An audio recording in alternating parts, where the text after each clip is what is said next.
예, 하나님 말씀 봅니다. 창세기 28장 16절에서 19절 먼저 봅니다.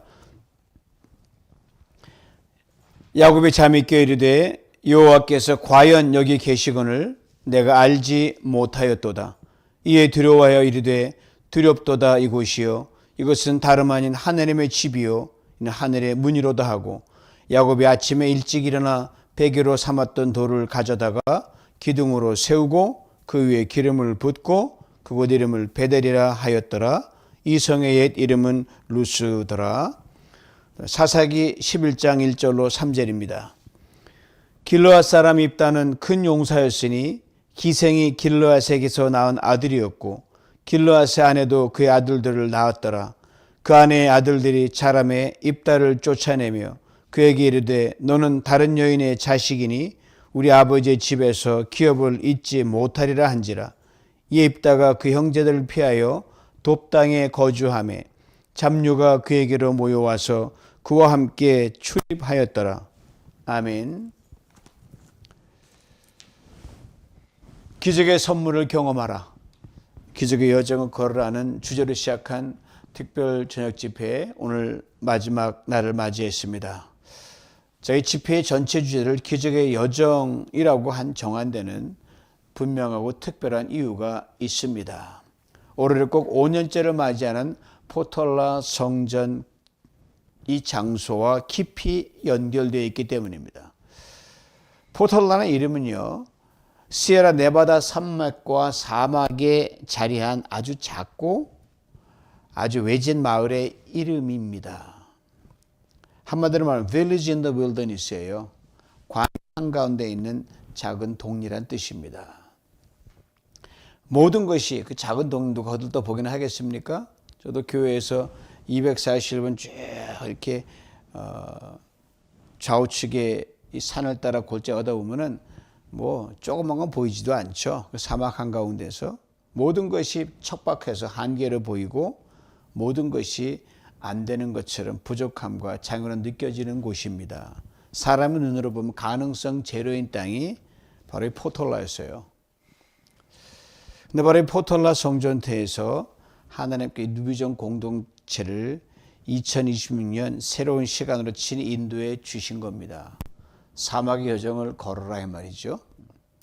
그래서 저는 이렇게 감히 말하고 싶습니다. 우리 누비전 공동체가 걸어온 길은 기적의 여정이었노라고. 사막에 샘물 안 터지면 목말라 죽죠. 길을 내지 않으면 어디 가든지 분별을 못하고 그냥 사막에 죽습니다. 하나님이 우리 여정 여기까지 인도하셨죠. 한 해 한 해가 우연이 아니었음에 돌이켜보니까 우리가 계산해낸 결과도 아니 우리 힘으로 할 수 있는 것은 없는 것이 이 포털라 성전 시대였어요. 그전에는 뭐 나름대로 이렇게 했는데 지금 사막 한 권 도였으니까 오직 하나님의 손길로만 설명이 되는 기적의 연속이었던 것이 이 포털라 성전 시대였었습니다. 수많은 기적의 여정 가운데서 제 목회 여정에서 아니 평생 두고 잊지 못할 하나의 기적이 있으면 여러분 다 경험한 거예요. 바로 2022년 12월 25일 성탄주일입니다. 아시는 주일이 휴일과 겹치면 커뮤니티 센터는 문을 닫습니다. 우리에게 선택지는 다 하나밖에 없어요. 공원 예배. 커뮤니티 센터 옆 작은 놀이터가 있는 야외 쉘터가 있는 곳 여러분 다 아시죠? 거기서 예배를 드릴 수밖에 없었어요. 문제는 단 하나, 날씨가 받쳐줘야 되는 겁니다. 한 달 전부터 매일매일 일기를 체크했어요.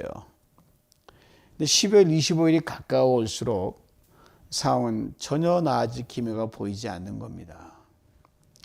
바로 전날 토요일 마지막 현장 답사를 갔습니다. 그 차가운 바람이 얼마나 거세게 불든지 텐트 없이는 예배를 드릴 수 있는 상황이 아닌 것으로 판단이 됐습니다. 근데 감사한 한 권사님 그 전에 귀한 배려로 헌금으로 텐트는 이미 준비했어요. 만약을 위해서. 제 마음에는 그 이상의 간절함이 있었습니다. 그래서 제가 한 달 넘게 쉬지 않고 드렸던 기도가 있었어요. 지금 제 가슴에 선명한 기도입니다. 이런 기도를 드렸어요. 하나님 아버지, 올해 크리스마스 예배는 야외 공원에서 드릴 수밖에 없습니다. 주님이 이 땅에 오신 첫 번째 성탄도 겨울바람 부는 들판이었기에 이 또한 은혜로 받을 수 있습니다. 하오나 주님, 저는 괜찮습니다. 비 맞아도 괜찮고 눈 맞아도 괜찮고 바람 많이 불어도 괜찮습니다.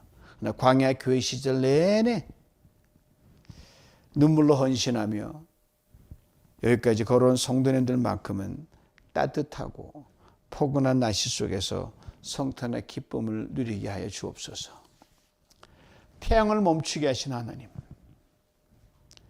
홍해를 가르신 하나님, 단 하루의 날씨를 다스릴 수 있음을 믿습니다. 12월 20일 우리 뉴비전 공동체를 긍휼히 여겨 주시옵소서. 기적을 베풀어 주시옵소서. 전날 밤 차가운 바람을 맞으며 집으로 돌아와서 똑같은 기도를 드렸어요. 놀랍게도 기도를 드리면서 조금 더 의심이 안 드는 거예요. 참 희한한 것은. 눈으로 분명히 이거 아니라 판단되는데 마음엔 요만큼도 의심이 안 드는 거예요. 눈에 보이는 증거는 없었습니다. 손에 잡히는 건 아무것도 없었어요. 앞길은 여전히 어두웠지만 하나님 뉴비전 공동체에게 반드시 따뜻한 성탄을 선물로 주실 것을 믿어지더라고요. 주일 아침 우리는 모두 봤습니다. 온몸으로 경험했습니다. 바람 한 점 없는 80도를 웃도는 믿기 힘든 날씨 속에서 성탄 예배를 드렸습니다. 저는 그 순간 이렇게 지금도 부릅니다. 기가 막힌 거예요. 크리스마스 미러클, 크리스마스의 기적. 그러나 저는 코로나 음성 판정을 기다리는 중이라서 현장에 함께하지 못했습니다. 집에서 온라인으로 예배를 드리고 있었어요. 화면을 통해 보이는 그 예배 장면을 보면서 저는 눈물을 참을 수가 없었습니다. 이 기적을 저는 이렇게 부릅니다. 단 한 번의 기적. 그러나 평생을 붙들 수 있는 기적. 왜냐하면 그 기적을 행하신 하나님은 그때도 지금도 앞으로도 영원히 동일한 하나님이시기 때문입니다. 바로 그 하나님께서 우리에게 2026년 새해를 다시 열어주셨습니다. 그래서 저는 이 새해를 맞으며 이렇게 선포합니다. Miracle again. 기적, 다시 기적, 다시 기적. 사랑하는 성도 여러분, 보잘것없어 보이는 이 사막의 작은 포톨라로 대표되는 포톨라 성전시대 5년째를 맞으며 더욱 뜨겁게 매일 기도하고 찬양하고 예배자 영성으로 살아갈 때 그 안에서도 그렇고 각자의 성전으로 가서 삶에서 그렇게 살아갈 때 매일이 작은 기적으로 쌓여갈 줄 믿습니다. 하나님 때를 따라 그 놀라운 기적을 반드시 응답해 주실 줄 저는 의심치 않습니다. 큰 기적을 봤거든요. 이미 하나님의 능력이 이 포톨라 성전에 덮여져 있습니다. 그리고 이곳에서 예배드리고 다시 삶의 자리로 다 돌아가시지 않습니까? 그대로 성도 한 분 한 분 그 인생에도 그 능력이 덮여 있습니다. 포톨라 스프링스, 이름 그대로 하나님께서 은혜와 축복의 샘을 이미 열어주셨어요. 샘이에요, 샘. 샘 위에서 예배드리고 있는 거예요. 성전에서 그리고 삶의 자리에서 마음껏 마시게 될 기적의 샘물입니다. 그러므로 사랑하는 성도 여러분, 기대하셔도 됩니다. 세상에서 기대가 크면 실망도 크다고 말하는데 믿음의 세계에서는 다릅니다. 기대가 크면 기적도 큽니다. 기대가 크면 은혜도 큽니다. 기대가 크면 축복도 큽니다. 이 진리를 오늘 이 밤 마음 깊이 새기시기를 주님의 이름으로 축복합니다. 포톨라 성전시대 5주년을 열면서 우리의 발걸음을 2020년 새해, 새날과 새 시간으로 옮겨주신 하나님의 섬세하고도 분명한 간섭을 리얼하게 경험하면서 한 문장이 떠올라요. 셰익스피어가 한 유명한 말인데 햄릿에 나오는 거예요. 인생이란 뭐냐? 신의 뜻과 계획에 따라 만들어져 간다. 기가 막힌 말이에요. There's a divinity that shapes our ends. Roughhew them how we will. 그래서 여러분과 저 우리 모두의 인생은 예수 그리스도 안에서 하나님의 뜻과 계획에 따라 한치 오차 없이 때로는 이해할 수 없게 언제나 선하게 기이하게 빚어져 왔고 빚어지고 있고 빚어져 갈 것입니다. 오늘과 함께 사사기 본문에는 바로 진리의 삶 전체로 증언하는 한 사람이 등장을 합니다. 바로 입다입니다. 성경에 수많은 인물들이 등장하지요. 아시는 대로. 그중에서 인생의 굴곡과 반전이 가장 극적인 사람 하나 뽑으라 그러면 저는 주저없이 입다라는 인물을 뽑습니다. 먼저 그의 출생부터가 참으로 기구합니다. 기생의 아들로 태어났어요. 사람들은 흔히 말하죠. 인생은 선택이라고. 여러분 그 말 참 당돌합니다. 그렇지 않을 때가 굉장히 많거든요. 왜 이 길을 선택했니? 나무라지만 사실 그거 선택하고 선택했네. 그 길로 인생이 주어지면 그냥 가는 거예요. 가장 중요한 선택, 즉 태어남에 대해서는 우리 선택과 무관합니다. 태어나지는 거예요. 입다처럼 인생의 첫 출발선부터 불락에 놓인 사람에게 인생의 선택이야 그러면 뭐라 그러겠어요? 얼마나 공허하게 들리겠습니까? 너 내 인생 한번 대봐라고 되려 아마 반박을 당할 거예요. 그 어머니에 대해 성경 그저 기생이라고만 기록할 뿐 이름조차 남기지 않았습니다. 다만 아버지의 이름만 등장해요. 길리앗. 오늘 이 절은 입다가 어떤 환경에서 자라났는지를 이렇게 전해줍니다.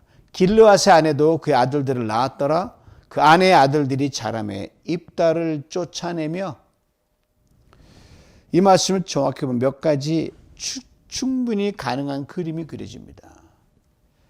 아마도 입다는 먼저 태어난 것 같아요. 이후 정실 부인의 자녀들이 연이어 태어났을 것입니다. 어릴 때는 어린 내가 뭐 있겠어요? 다 같이 노는, 어릴 때는 같이 자란 거예요. 한솥밥 먹고 뒹구르고 놀고. 근데 시간이 흐르는 거예요. 뭔가 이상한 거예요. 입다의 출생의 비밀이 드러나는 겁니다. 그 순간부터 그렇게 함께 쭉짜자자하게 함께 어울렸던 그 형제들이 더 이상 함께 할 수 없는 존재가 되어버리고 맙니다. 결국 이복 동생들이 입다에게 이렇게 말합니다.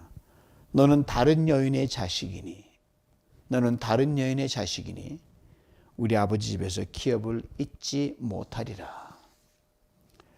율법적으로만 봐도 첩의 자식도 기업을 잊지 못합니다. 입다는 그보다 더 낮게 취급받던 기생의 아들이었습니다. 인간적인 계산으로 보면 이복 동생들의 태도는 당연해 보일 수 있습니다. 그 상속이라는 파일을 나눠갔는데 엉뚱한 단추자니 내게 줄어들잖아요. 그러나 성경은 한 가지 중요한 단서를 우리가 놓치지 않게 만듭니다. 사사기 11장 1절 입다의 이름 앞에 붙은 수식어가 왜 이들이 그렇게 입다에게 모진 말을 했을까? 단서가 있어요. 11장 1절 입다를 수식하는 단어가 뭐냐면요. 큰 용사. 당할 자가 없는 사람이란 말입니다. 강력한 힘을 가진 사람이란 뜻이에요. 리더의 기질을 타고난 사람이 바로 이 큰 용사란 단어에 압축되어 녹아져 있습니다. 만약 입다가 눈에 띄지 않는 사람이었다면 그들이 그랬을까요? 형편없는 존재라면 그렇게 각을 세울 수 있을까요? 이복 동생들 그렇게까지 두려워할 존재였을까요? 입다는 아버지 길르앗을 닮은 것 같아요. 체격도 컸습니다. 기질도 호방했습니다. 어딘가 모르게 다른 사람들 시선을 끊는 친구였으면 분명했고 집안은 늘 보니까 그 눈에 보이지 않습니까? 기생의 아들이었지만 정실의 아들보다 더 뛰어난 모습이 분명히 있었어요. 그러니 시샘과 두려움이 함께 어우러져 가지고 입다를 집에서 몰아내게 된 겁니다. 게다가 아버지 길르앗은 자신의 잘못을 잘 알고 있잖아요. 자기가 한 짓이 있는데 입다가 늘 미안함을 가지고 있었어요. 은근히 더 잘해 주었을지도 모릅니다. 그 마음을 본 저 이복 동생들이 눈치채지 못할 리가 없어요. 가만히 보니 이 아버지가 저쪽으로 많이 기우는 것 같거든요. 그 성경이 말하는 쫓아냈다는 표현은요, 단순히 말로만 내쫓았다는 게 아닙니다. 날마다 못 살게 구는 거예요. 조롱은 뭐 이루 말할 것도 없고요. 모욕적인 언사가 막 오고 갑니다.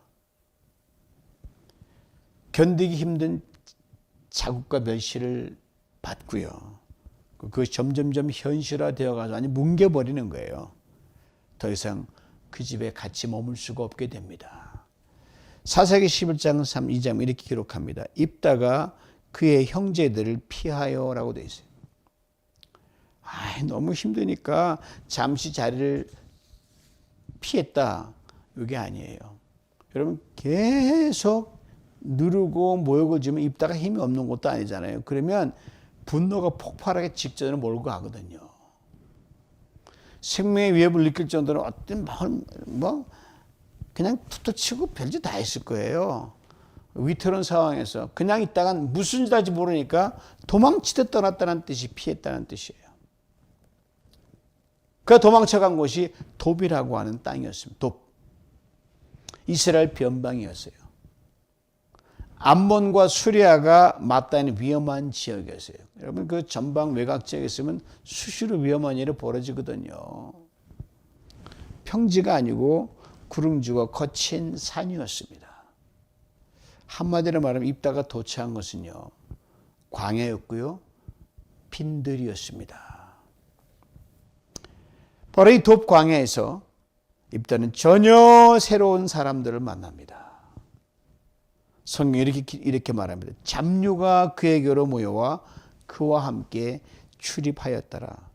여기서 잡류는 무가치한 사람들이 아닙니다. 우리 잡류하면 나쁜 뜻으로 많이 쓰는데 여기서는 그런 나쁜 의미가 아니에요. 악한 사람들이란 뜻도 아닙니다.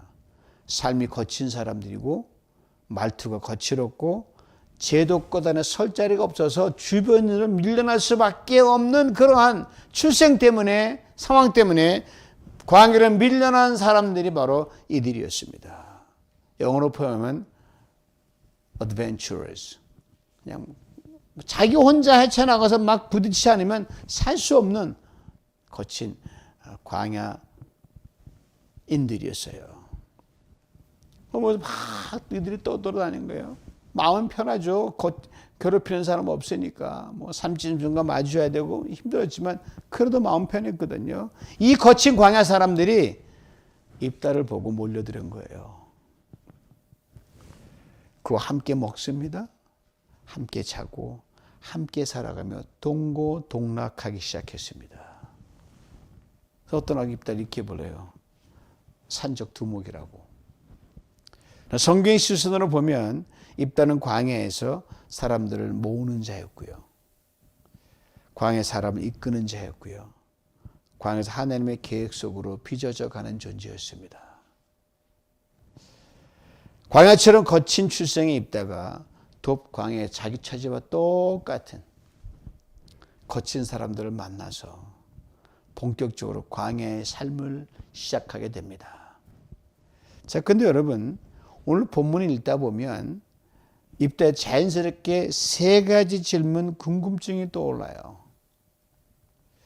저는 이것을 입다의 인생에 관한 미스터리라고 보면 미스터리, 이거는 누구 개입이 없으면 도저히 이룰 수가 없는 거예요. 첫 번째 미스터리는요, 입다의 광야 생활 기간인데 얼마나 입다가 그 거친 광야에서 이 광야 인생들과 함께 어울렸을까. 이 성경은 몇 년이라고 안 나게 얼마 후라고만 돼 있어요. 막연한 시간이에요. 여러분 돌아올 기약이 없는 그 속에 산다는 거 이렇게 참 힘들거든요. 얼마 후면 돌아오려 했으면 견딜만 한데요. 기약 없이 그냥 광야로 쫓겨난 거예요. 3년인지 5년인지 몇 달인지 몰라요. 하여튼 그 광야 속에서 타는 듯한 햇살을 견뎌내면서 숨막힌 열기와 싸우면서 매일매일이 생존 경쟁인 그 속에서 입다는 그 광야의 무리들과 함께 살았습니다. 이게 첫 번째 미스터리예요. 왜 이곳으로 갔을까? 기약 없이. 두 번째 미스터리는요, 입다가 그 광야에서 뭘 했냐는 거예요. 오늘 3절을 조금 풀어봅니다. 입다가 그 형제들의 끊임없는 조롱과 위협을 피하여 마침내 집을 떠나 이스라엘 변방의 광야 같은 곳 도비란 땅에 머물게 되었습니다. 그런데 그곳에서 사회 중심에서 밀려나고 삶의 잔에서 설 곳을 잃고 각자의 사연과 상처를 안고 광야로 흘러들어온 사람들이 하나둘씩 입다에게 몰려들기 시작했습니다. 성경이 이들을 잡류라고 부르지만 이는 악한 사람들이 아니라 버려진 사람들, 흩어진 사람들, 살기 위해 광야에 모인 사람들이었습니다. 그들은 입다와 함께 먹고 자고 울고 광야로 오가며 그 곁을 떠나지 않고 동고동락했습니다. 이게 전부 다예요. 입다에 대해서는요. 뭘 하며 살았는지, 어떤 훈련을 받았는지, 어떤 변화를 했는지 성경은 침묵하고 여백으로 남겨줬습니다. 두 번째, 세 번째 미스터리예요. 가장 큰 미스터리예요. 바로 입다의 신앙입니다. 11절 보면요. 입다가 미스바에서 자기의 말을 다 여호와 앞에 아뢰니라. 사랑하는 사람들, 입다가 자란 환경을 한번 생각해 보면요. 이 장면은 전혀 어울리지 않습니다. 다른 곳은 차치하더라도 입다의 아버지 이름이 뭡니까?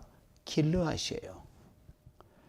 길르앗은 지명이면서 동시에 사람 이름입니다. 그 땅에서 그 이름으로 불린다는 것은 여러분, 아버지가 어느 정도 덕망과 다른 사람들의 레코그니션, 인정된 바 받은 그 사람이라는 걸 금방 알 수 있어요. 즉 공동체 안에서 체면이 있는 그런 존재로 인식되었던 사람이 입다의 아버지 길르앗이었어요. 이스라엘 민족은 여호와 신앙, 야훼 신앙이 그들의 공동체 전체를 지배하는 독특한 민족입니다.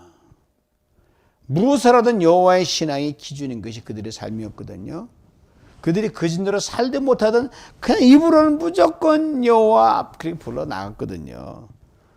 이런 분위기 속에 있어서 아버지 길르앗도 겉으로는 공동체로부터 척하는 대접은 받았으면 틀림없어요. 아, 하나님을 경외하는 사람. 입다가 보는 아버지는 어땠습니까? 입다의 아버지는 위선자였습니다. 짐승같이 느껴질 만큼 잔인한 사람이었습니다. 무엇보다 자기 출생에 대해 돌이킬 수 없는 상처를 준 사람이 아버지였습니다. 그런 아버지가 믿는 하나님, 혹시 길르앗이 하나님 찾고 집에서도 그랬다고 하면 그 하나님 입다가 믿을 수 있겠습니까? 못 믿죠. 이렇게 외쳐요. 하나님, 정말 하나님 살아계시다면 어떻게 내가 이런 처지에 태어날 수 있단 말입니까? 원망과 탄식 속에 살아갈 수밖에 없었어요.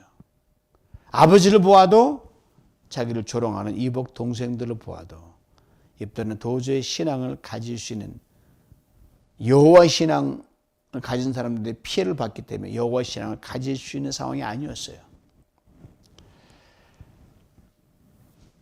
입다의 눈은 똑같이 나쁜 사람들로 보였기 때문이죠. 그런데 그 입다가 기도하는 사람이 되어 있어요. 입다가 미스바에서 자기의 말을 다 여호와께 고하니라. 얼마나 놀라운 일입니까, 여러분? 이게 세 번째 미스터리예요. 그럼 이걸 어떻게 풀 수 있을까? 도대체 입다가 무슨 일기 때문에 그렇게 방광 가지던 그 신앙을 가지고 기도한 사람이 됐을까? 열쇠는 딱 하나예요. 돕 광야가 그 열쇠입니다. 입다는 자기를 천대하는 공동체를 떠난 사람입니다. 이복 동생들의 조롱과 위협을 견뎌하며 집을 떠난 사람이에요. 아버지 위선 때문에 하나님조차 믿지 않았고 의심했던 사람이에요. 이 굴절되고 엉망인 인생을 그대로 들고 그 광야는 무조건 도망치듯 갔어요. 그런데 그 입다가 광야에서 기도의 사람, 광야에서 신앙의 사람이 되어버린 겁니다. 돕광해지는 그 얼마 후의 시간 동안 하나님이 친히 입다를 다듬으셨어요. 양육하시고 빚으셨습니다. 여러분 얼마나 놀라운지 아십니까? 그래서 앞서 말씀드린 햄릿의 고백이 입다에게는 그대로 성취된 거예요. 인생이나 신의 계획과 뜻에 따라 만들어져 간다. 얼마나 귀한 인생의 역전입니까? 독방으로 들어오기 전에 입다는 공동체로부터 끊어진 사람이었어요. 사람들이 인정받지 못한 사람이었어요. 수치와 조롱과 멸시와 천대로 점철된 인생이었어요. 돕광야로 들어오기 전에 입다는요, 분명 주변인에 불과했습니다. 이웃도 없었어요. 부모도 없었고, 있었지만 부모가 아니에요. 형제도 없었어요. 문자 그대로 nothing의 존재예요. nobody의 존재가 입다였습니다. 돕광야로 들어오기 전에 입다는요, 인생의 가능성에 대해 완전히 닫혀있던 사람이었어요. 사실 돕광야로 들어오기 전에 입다인 삶 자체가 이미 광야였어요. 그런데 더 거친 광야로 들어가 버린 거예요. 그 사람들은 너 끝이다. 넌 이제 끝이다 그 길로. 이복 동생도 그렇게 했고 아버지도 저놈 갔으니 이제 내가 좀 나름대로 좀 마음이 아프지만 그래도 좀 덜 미안하겠다. 별 생각 다 했을 거예요. 정말 그런 겁니까? 그렇지 않습니다. 입다가 간 돕광야는요, 단순히 삭막하고 황량한 더 열악한 황무지가 아니었더란 말입니다. 아무것도 없는 빈들도 아니었고요. 입다고 했던 그 돕광야에 여러분 놀라운 일이 있어요. 바로 여호와 하나님이 거기 계셨습니다. 사랑하는 성도, 하나님 어디 계신다고 생각하십니까? 하나님 어디나 계셔요.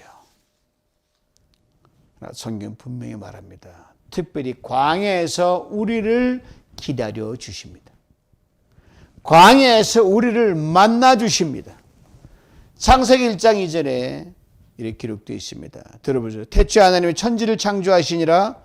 땅이 혼돈하고 공허하며 흑암이 깊음에 있고 하나님의 영은 수면에 운행하시더라.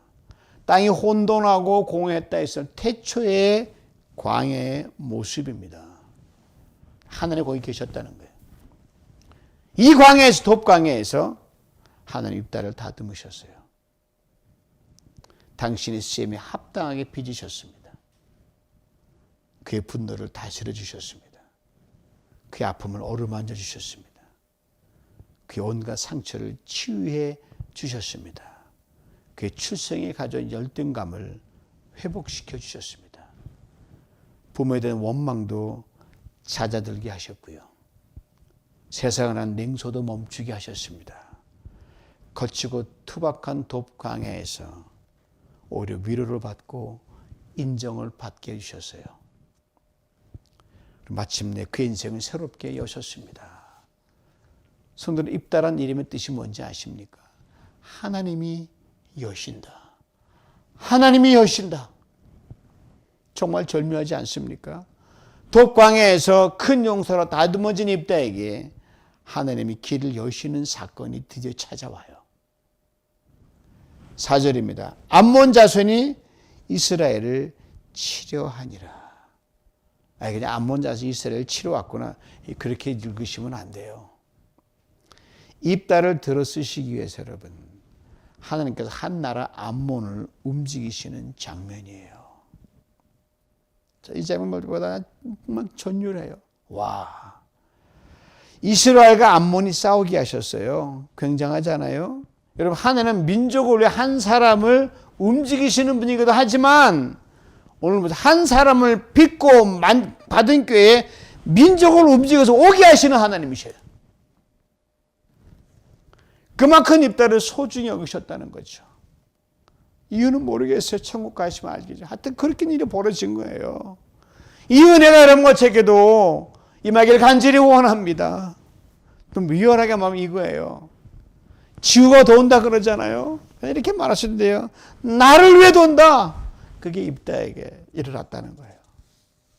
하나님은 끊어진 가족과 공동체의 관계를 다시 이어주시고 열어주셨습니다. 입다를 높여주셨고요. 존귀한 존재로 세워주셨습니다. 광야로 들어온 저들이 얼마나 모질게 울었습니까? 근데 이들이 돕광야로 자기들 발로 입다를 찾아와요. 그리고 도와달라고 간청합니다. 우리를 다스릴 장관이 되어달라. 드라마도 이런 드라마가 어디 있습니까? 반전도 이런 반전이 어디 있어요? 돕광야에서 인생이 끝날 뻔했던 입다에게 하나님 이런 놀라운 기적을 행하셨습니다. 여러분과 제 인생에도 이런 드라마 같은 반전이 반드시 일어날 줄 믿습니다. 특별히 광야를 지나는 시간에 특히 올 한 해 광야 시간 아닙니까? 그리고 또 하나님 돕광야에서요. 신실한 사람들을 얻게 되는 만남의 문을 열어주셨어요. 세상 사람이 기피하던 산적 두목이든 그냥 산적 같은 사람들, 거친 사나이들, 어깨들 만나게 해주셨어요. 이들이 입다와 함께 목숨과 안목과 싸웠고요. 일평생 입다와 함께하면서 의리와 신의를 지켜냈습니다. 사랑하는 성도 여러분, 지금 저와 여러분을 걷는 인생 광야길, 때론 눈물과 고난과 고통이 뒤엉킨 그 길일 수가 있고 또 그 길 지나가는 분도 계시고 올해도 예외가 아닐 줄 압니다. 특별히 모두에게 소중한 사람 참 많지만 특별히 광야의 시간을 지날 때 함께 걸어주는 사람들은요. 이 사람들은 결코 잊어서는 절대로 안 됩니다. 그들 여러분이 평생 동지이기 때문입니다. 입다가 함께 했던 사람들이기 때문입니다. 요새 저는 기도할 때 눈물이 참 많이 나요. 광야교회를 우리가 쫙 거쳐왔잖아요. 지금 광야지만 함께 울며 함께 버텨주고 함께 했던 성도 얼굴이 쫙 떠올라요. 그분 중에 더러는 한국 가신 분도 계시고 동부 가신 분도 다 우리 지경 넓이 다 생각나요. 가슴이 먹먹해져요. 그분들이야말로 여러분들이야말로 광야의 인생 여정 제 목표 여정에서 제게 붙여주신 동지요 지체요 선물이기 때문입니다. 어떻게 잊을 수 있겠습니까? 그리고 입다는 돕광야에서 가장 큰 열림을 경험합니다. 그토록 이해되지 않던 하나님, 그토록 원망스럽기만 했던 하나님, 멀리 계시했던 하나님, 나타나지도 않고 배수에 꽁꽁 숨어 계시던 하나님, 그를 가장 가까이 가장 생생하게 의렬하게 만납니다. 광야는 사람의 인생이 끝나는 곳이 아닙니다. 하나님을 가장 의렬하게 만나는 곳이 광야입니다. 입다들이 광야 생활을 청산하고 돌아와 장관 취임식을 하게 됩니다. 근데 취임식 첫 마디가 뭔지 아세요? 기도였어요. 기도. 그래서 저는 광야에서 물 익은 기도라고 부릅니다. 얼마나 감격했어요. 미습에 한 기도를 드리니라. 무슨 기도를 드렸을까? 성경은 잠잠하지만 충분히 짐작할 수 있습니다. 이런 기도를 드렸을 것 같아요. 하나님 하고 부르며 울었을 거예요. 이렇게 돌아오게 하시려고 나를 돕광야로 보내셨군요. 또 울고 어찌 내게 이런 은혜를 주십니까? 또 울고 길르앗의 머리라니요. 대단하죠. 장관이라니요. 또 울고 마침내 고백했을 거예요. 하나님 감사합니다. 날 이렇게 만드시고 이렇게 빚으셨습니다. 그렇습니다. 하나님께서 입다 인생을 이처럼 다시 기가 막히게 열어주셨고요. 바로 돕광야에서 그리하셨습니다. 광야는 겉보기에는 버려진 땅처럼 보입니다. 시각적인 관점이에요. 기능과 목적의 관점에서는 전혀 다른 땅입니다. 하나님을 만나는 곳이에요. 광야는 히브리어로 미드바르라고 하고요. 또 하나님의 말씀은 다바르라고 그러고요. 하나님이 계시는 그 성소는요. 딥비르라 그래요. 세 단의 어원이 똑같아요.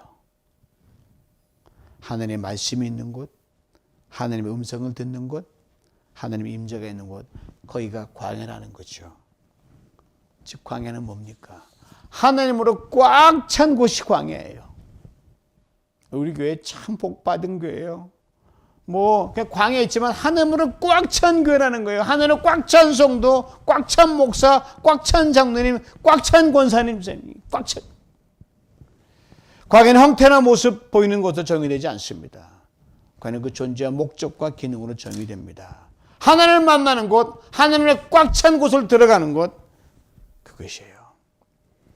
고로 광야는 닫히면 열림이고요. 끊김이 아니라 이어짐이고요. 낮아지면 높아지는 곳입니다. 광야는 무가 아니라 유요, 사망이 아니라 생명이요, 절망이 아니라 소망입니다. 저주가 아니라 축복이고요. 이름이 아니라 어둠입니다. 여러분, 신앙인으로 산다는 재미가 뭐라고 생각하십니까? 그리스도에 사는 맛이 뭐라고 생각하십니까? 광야의 시간을 즐길 줄 아는 게 예수 믿는 맛이에요.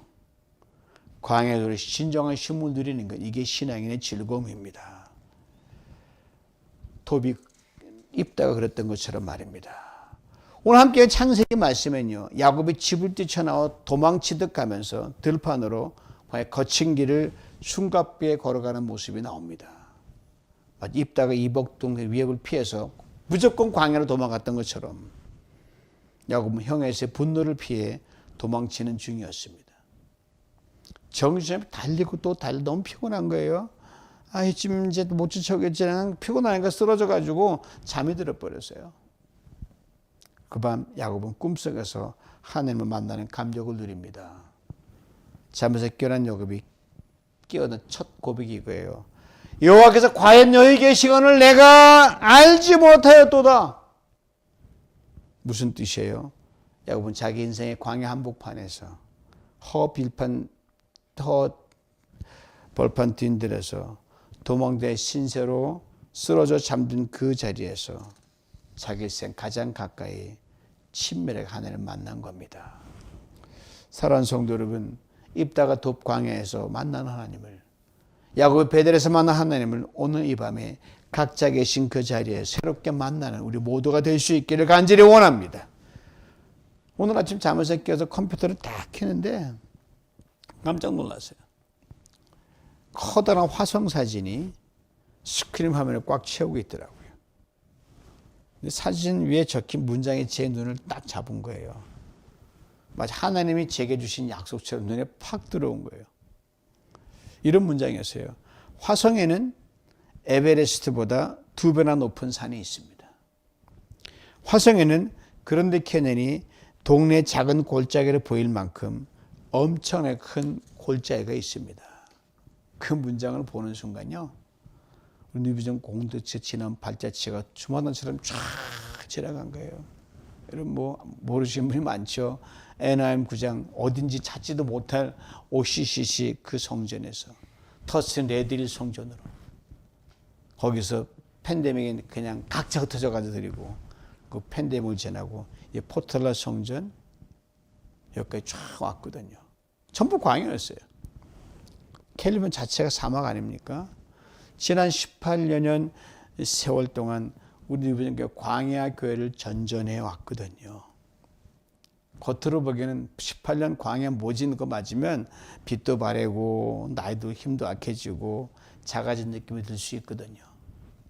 그러나 곰곰이 생각해 광야를 지날 때마다 하나님 언제나 더 크고 놀라운 은혜로 더 깊고 풍성한 축복으로 우리를 채워주셨어요. 교회적으로도 그렇고 여러분 개인적으로도 그렇고 이제 포톨라 성전에서 5주년을 맞으며 주님이 이것을 다시 한번 확인시켜 주신 거예요. 컴퓨터 화면으로. 화장 사진 앞에서 주님이 이렇게 말씀하신 것 같아요. 유 목사, 이전의 은혜와 축복이 하찮게 느껴질 정도로 너희 성도들에게 이 교회에게 부어주마.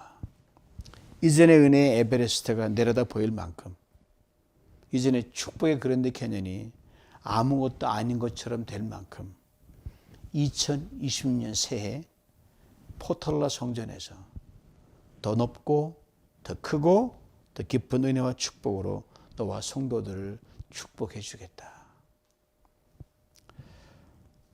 아시는 포털라 성전은 우리가 지난 광야 교회들보다 지리적으로 높은 데 있어요. 제일 높아요. 어반은 저희가 제일 높은 데 있어요. 주님 우리를 광야에 더 높은 데 이미 옮겨 놓으셨어요. 얼마나 매치가 되는지 몰라요. 그곳에서 이미 샘물을 활짝 열고 우리를 기다리고 계십니다. 2020년 한 해 연초부터 연말까지 여러분과 저희 샘물을 마음껏 마시게 되기를 간절히 축복합니다.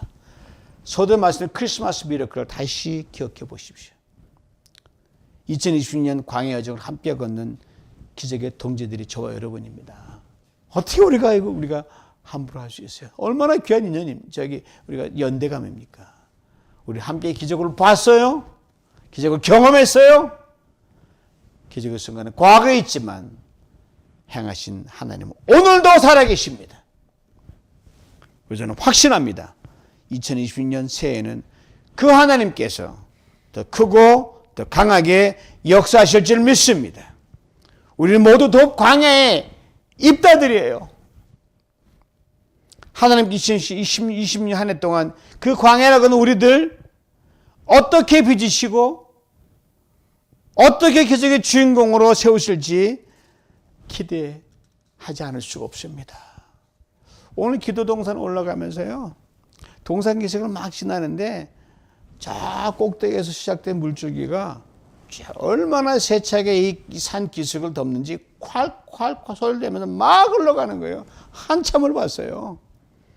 그리고 그 물줄기 옆을 따라서 언덕을 노래며 이렇게 기도했어요. 주님, 2020년 한 해 뉴비전 공동체 흘리는 눈물이 기적의 샘물이 되게 하여 주시옵소서. 주님, 우리의 헌신의 땀이 기적의 샘물 되게 하여 주시옵소서. 주님, 우리가 듣고 마음에 새기는 말씀이 기적의 샘물 되게 하여 주시옵소서. 우리가 드린 기도와 찬양, 우리 함께 모든 몸부림이 기적의 샘물 되게 하여 주시옵소서. 주께서 하신 말씀을 붙듭니다. 내가 주는 물을 마신다 영원히 목마르지 아니하리니 내가 주는 그 속에서 영생하도록 솟아나는 샘물이 되리라. 주님 말씀 믿습니다. 광야교회를 함께같이 함께 걸은 성도님들에게 이미 열어놓으신 이 포토라 성전의 샘물을 흡족히 마시게 하여 주시옵소서. 이 샘물을 다시 흘려보내게 해 주시옵소서. 사랑의 샘물 되게 하옵소서. 위로의 샘물 되게 하옵소서. 치유의 샘물 되게 하옵소서. 회복의 샘물 되게 하옵소서. 주님, 구름을 모으듯 비를 모으듯 우리에게 보내신 모든 이들에게 뉴비전 공동체가 살리고 세우는 생명샘 되게 해 주시옵소서. 큰 소리로 막 외치며 기도하고 올라갔어요. 이 샘물을 마시며 걷는 2020년 광야 나그네 길, 연초부터 연말까지 멈추지 않는 기적의 여정이 될 줄 믿습니다. 그리고 그러므로 불평할 이유가 없어요, 여러분. 절망할 이유는 더더욱 없습니다. 장사 안 돼요? 좀 어려워요? 주눅 들지 마십시오. 오늘도 기적, 내일도 기적으로 반드시 기이하게 이끌 줄 믿습니다. 독광야에서 입다를 기적의 주인공으로 세우신 하나님께서 우리에게도 그들을 행하실 줄 믿습니다. 이 기적의 여정 속에서 주님은 시마다 때마다 야곱의 고백을 우리 입술에 터져나오게 하실 것입니다. 아, 여기에서 여호와께서 과연 여기 계시거나 내가 알지 못하였도다. 그렇습니다. 이 광야 인생 예측 불허잖아요.